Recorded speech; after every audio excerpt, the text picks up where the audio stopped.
Welcome back to the Torque Test channel. This is the second episode of our three-part series on tool truck high torques. Last time we compared Mac's offering to DeWalt, since, well, yeah, some money can be saved there if they are essentially the same. Today we pit the Milwaukee high torque, which is what's offered on Cornwell tool trucks, on the dyno versus the all-new CT9080 from Snap-on, which they've dubbed, and everyone else asking us to test this one have called the Milwaukee Killer. We 100% have the answer to that today, so strap in, it's going to be a good one.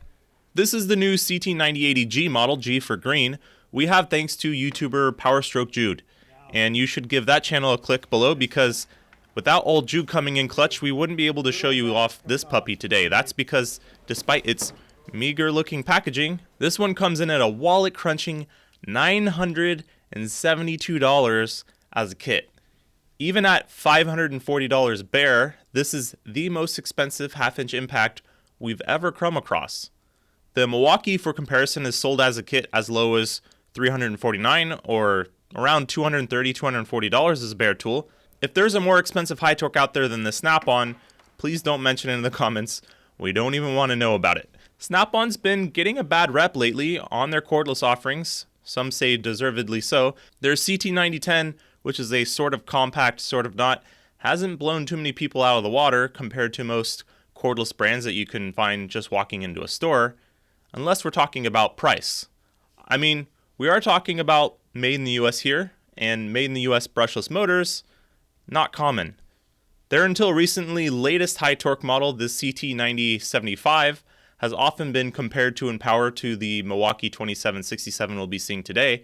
Snap-on users saying they get comparable or better power from it, and everyone else asking, well, why does it spec say 900 and 1200 then when the Milwaukee is 1000 and 1400? If our Snap-on dealer is to be believed, the answer to that question is the CT9080 because they pulled a sort of rigid on this one and said, yeah, like the Milwaukee, but better. Now 50 foot-pounds over the Milwaukee in tightening and 40 in nut busting. But this model sure does look a lot like, okay, pretty much identical to that previous 9075 model, right? Is this just some funky marketing gimmick? You'd hope not, because at the price of either of them, the $900 for the 9075 or near $1,000 for the 9080 kit, you fork over some cash like that and hope it isn't simply a rigid versus Milwaukee sort of points gap there. The elephant in the room we haven't touched on yet is just how much this thing looks like an elephant in any room. You notice your coworker holding onto this Jolly Green Giant at 9.6 inches in length. She's longer than anything else we've compared it to today, which is of course including the 8.4 inch Milwaukee. And even look at it next to the not small 8.8 inch long Mac/DeWalt tool from its tool truck brother. It matches in length to the brushed Earthquake that, while huge, somehow still felt smaller than the Snappy. It's not just its length though, this tool just sort of looks, I don't know how to describe it, like it was designed by a US car manufacturer in the 80s. Like it was drawn on graphing paper, you know, or each curve and radius costs $50 a piece and they sort of just ran out of money. The battery and power mode selections are no exception to this. Your interaction with the mode display and the battery putting it on and taking it off feels more like you're interacting with farm equipment than the latest brushless high-tech hotness. But honestly, most of that means very little on this channel. These tools are here to deliver those beans, and for us to translate those beans into some neat little squiggle lines on screen that have somehow been causing you guys to click subscribe.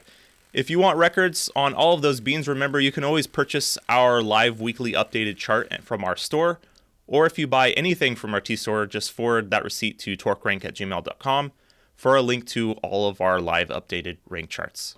All right, so let's get into it. The new CT9080, is it really a Milwaukee killer? Our first test is called working torque. We're going to be roping in the rigid octane high torque as well, since that's also made by TTI to really give the Snappy a hard time in these tests.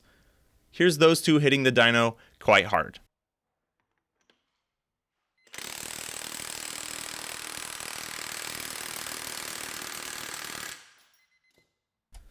So that's 592 and 572 to beat, some of the best numbers we've ever seen, full stop. All right, now for the newest Snap-on high torque, which last we checked was a few bit more dollars than that rigid.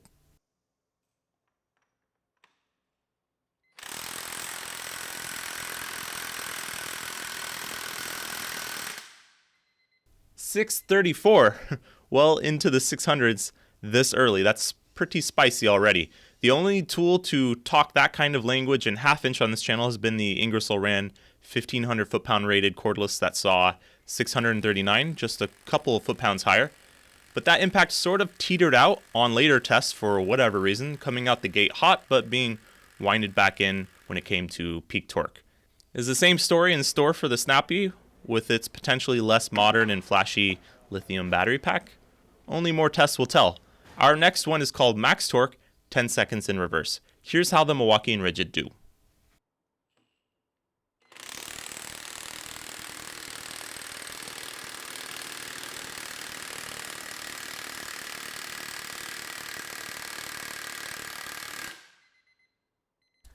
$738 and $728. Interested to see if the Snap-on can not only beat those numbers in reverse, but also put gains on that Rigid's stupidly impressive mid-range dynamic torque. Let's see it.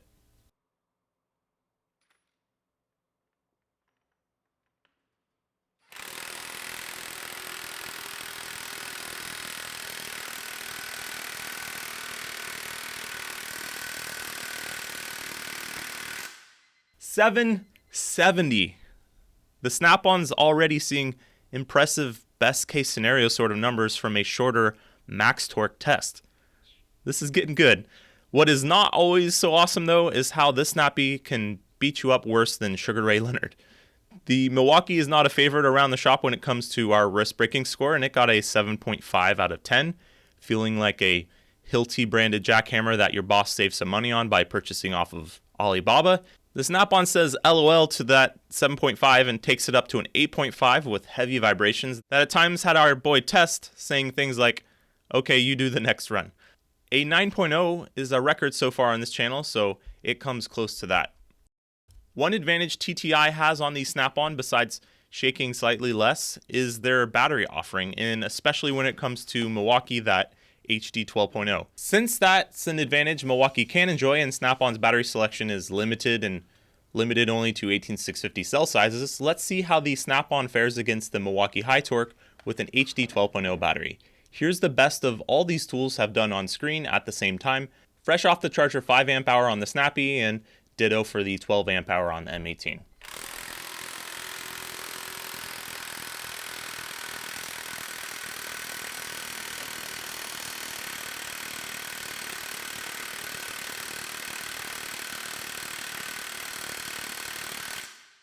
$869, folks. The only other half inch we've had break into the real 800s on its own merit is the Thor gun, and this tool didn't just break into the 800s, it smashed it. We noticed it's one of those tools like Rigid that really likes coming off of a freshly charged battery. In case you're not keeping score at home, that makes this the most powerful half inch gun we've tested to date. I mean, a reminder, the smallest kit they offer right now, since a 1 battery version is not on sale yet, is pretty much $1,000, but this is the torque test channel, not the penny savings financial planning channel. We got a new king at the throne, ladies and gents, and it's been a while since that's happened. Well, the rank chart might have something to say about that though. She's a fickle one, that rank chart. Let's check it out. Starting at the bottom for now, the Snappy's ludicrous torque claims are turned into the bulk of where its points are going to be coming from. That's 63, 77, and 87. 9.6 inches is not short, but 869 is a lot of torque, so that works out to 90.5 foot-pounds per inch. Quite good in this category, surprisingly. 1,050 foot-pounds is what they're calling out, or a pinch more than the Milwaukee, which I'm sure is by no accident. That comes out to 83% or 83 points, beating out the 78% that Milwaukee got in this. 540 bare, as in without a battery needed for it to function. Do I need to elaborate on why it's not going to get a lot of points here? That's 24.1. That makes for 424.6, putting it right below the Milwaukee, missing out on beating both the Rigid and Milwaukee today by about 1 point. Turns out if you charge twice as much or up to 3 times as much as a kit than others here, it doesn't help you out. Nevertheless, torque fans and large wallet holders rejoice as we have yet another rank chart called Average Power that lists tools solely by the power across the run and could care less about cost. like maybe you too. Who knows? So yeah, Snap-on showed up to kick ass and chew bubblegum here, and as you can tell, there's no bubblegum column. Just average power here, which is 696 foot-pounds, dusting everything else we've tested in half-inch and getting pretty close to even the 700s where that massively impressive 40-volt 3/4 inch Makita lives. Listen, near $1,000 is a lot, okay? We ain't about to pretend it isn't, but the 1-inch pistol Milwaukee kit is also $1,000 or more, and at least in reverse, where we spend most of our lives at least, this CT9080 absolutely dominates that, all while being made in the USA. We found its trigger to hesitate more than almost anything else we've tested, which can be annoying. It's heavy, very loud, and will shake the fillings right out of your teeth, but she brings the beans, and we like to reward that on this channel because it's one thing that we can precisely measure for you that we think we might do better than other sources. In case you're sitting here thinking, why did these guys make such a fuss about huge torque? Who needs bigger and badder than I already have?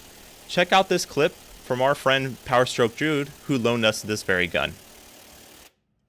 I wanted to. It might. Yeah, I kind of saw it. Yeah, it looked like it was spinning the crank. Yeah. Now, let's try this one. See what it can do. Good or bad, it's coming off. I mean, it's showing what it can do. Let's see.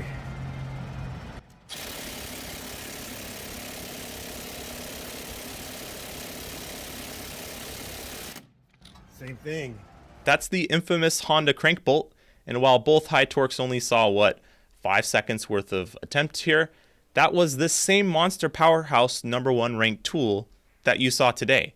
We find Honda crank bolts, rusted leaf spring shackles, German axle nuts can take either sometimes 400 foot-pounds worth of ugga-duggas to remove or seemingly 1,000. You never know, but some tools might just take that otherwise 15-20 minute task and turn it into about 15 seconds worth of trigger time if you got the right tool.